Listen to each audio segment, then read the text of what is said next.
नमस्कार बच्चों, कल अपन ने पढ़ा था सरकार क्या है। अब सरकार कार्य कैसे करती है और सरकार के क्या स्तर होते हैं, कौन कौन से स्तर पर कैसी सरकार होती है और वो क्या क्या कार्य करती है, ये हम इस चैप्टर में पढ़ेंगे।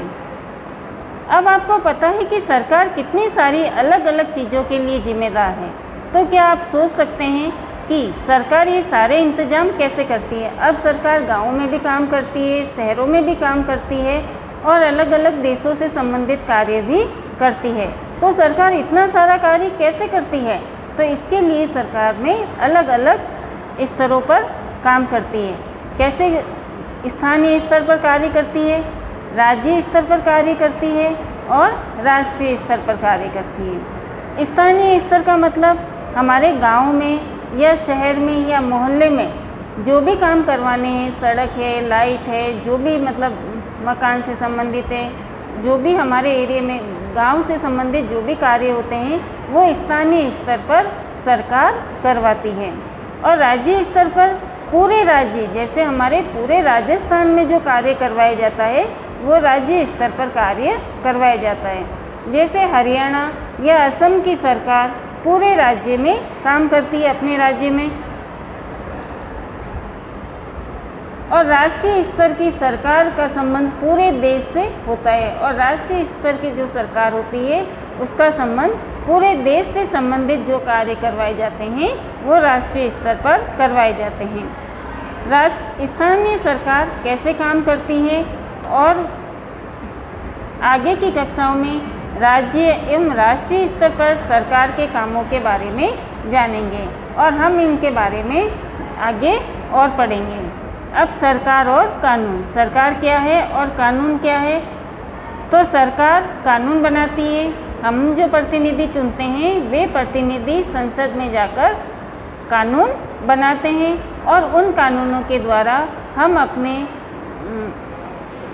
शासन की या हम अपने राज्य की पूरी व्यवस्था बनाए रखते हैं। और देश में रहने वाले सभी लोगों को वे कानून मानने होते हैं।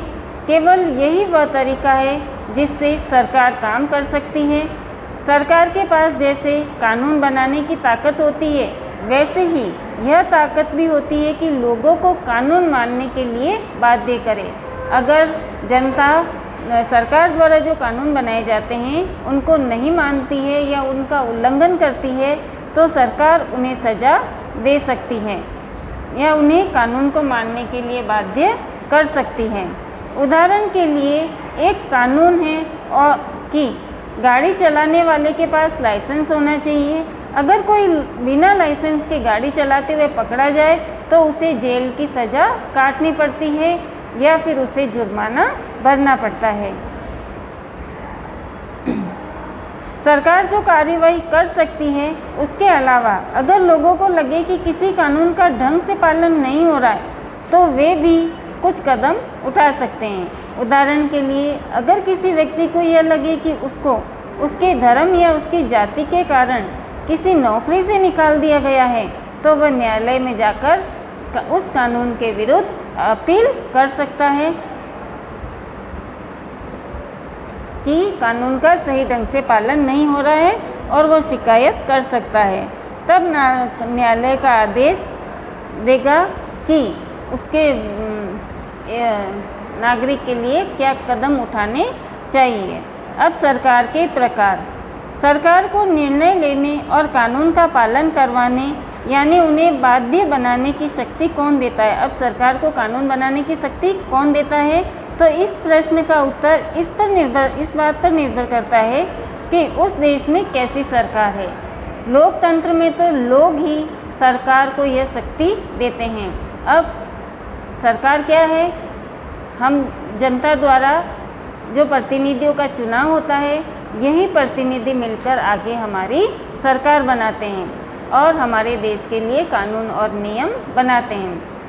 तो लोग ऐसा चुनाव के माध्यम से करते हैं, जनता चुनाव करती है और अपनी सरकार बनाती है। वे अपनी पसंद के नेता को वोट देते हैं, चुनते हैं और एक बार चुन लिए जाने के बाद वही लोग सरकार बनाते हैं जिनको हमने चुना है। लोकतंत्र में सरकार को अपने निर्णयों एवं उठाए गए कदमों का आधार बताना होता है और सफाई देनी होती है। अब सरकार को अपने निर्णय को या उन्होंने जो भी कार्य किए हैं वे सारे संसद में बताने होते हैं और उसके एवज में सफाई भी देनी होती है। एक दूसरी तरह की सरकार होती है जिसे राजतंत्रीय सरकार कहते हैं, यानी कि इसमें राजा या रानी के पास निर्णय लेने और सरकार चलाने की शक्ति होती है। अब राजतंत्रीय सरकार कैसी होती है? जिसमें राजा का शासन होता है, राजा ही कानून बनाता है और वही सारे निर्णय लेता है। सारी शक्तियाँ किसके पास होती है? राजा के पास होती है। राजा के पास सलाहकारों का एक छोटा सा समूह होता है और सलाह वगैरह देने के लिए उसके पास मंत्री होते हैं, जिससे वह विभिन्न मुद्दों पर चर्चा कर सकता है और अंतिम निर्णय लेने की शक्ति उसी। अब वो मंत्रियों से सलाह लेता है, लेकिन बाद में भी वो निर्णय कौन लेता है? राजा ही लेता है। तो लोकतंत्र के समान अब लोकतंत्र में तो जनता राजा को चुनती है और राजतंत्र में राजा ही सारे निर्णय लेती है।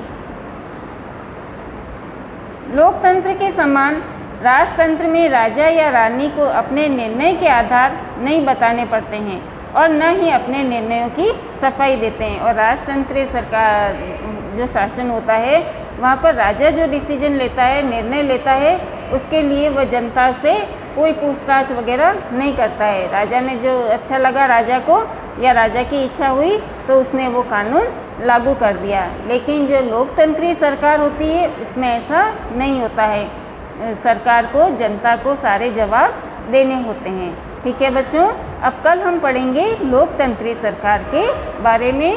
धन्यवाद।